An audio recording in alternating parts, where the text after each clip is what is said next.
Vacas con huecos en el estómago, fistulación en rumiantes. Una técnica utilizada para evaluar la digestibilidad de los alimentos es llamada fistulación y ha sido utilizada en rumiantes. El objetivo de esta técnica es comprender la alimentación, aumentar la producción de leche, carne y reducir costos. Esta técnica de alimentación consiste en extraer una porción de los abdómenes de estos animales y poder exponer sus estómagos. Esta técnica se ha realizado durante mucho tiempo y realizada también en escuelas de veterinaria.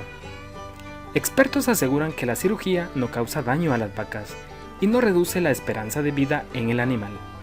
El periodo de recuperación es de 4 a 6 semanas. Esta técnica permite tener acceso a los microbios de los estómagos de los fistulados para poder estudiarlos. Algunas veces se transfieren a otros animales, ya que puede beneficiar la salud de las vacas.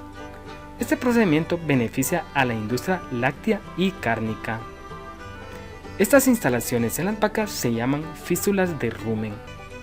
Para proceder con esta técnica, se realiza un orificio en el costado de la vaca y se inserta un tubo hasta el estómago.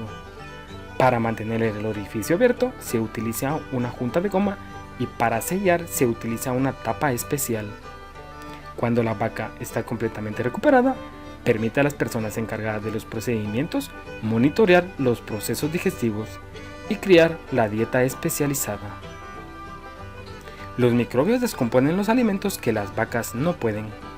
La cámara de rumen en el estómago es crucial para el proceso digestivo. Si la vaca presenta un problema digestivo, esta técnica permite al ganadero trasplantar las bacterias y hongos en sus estómagos.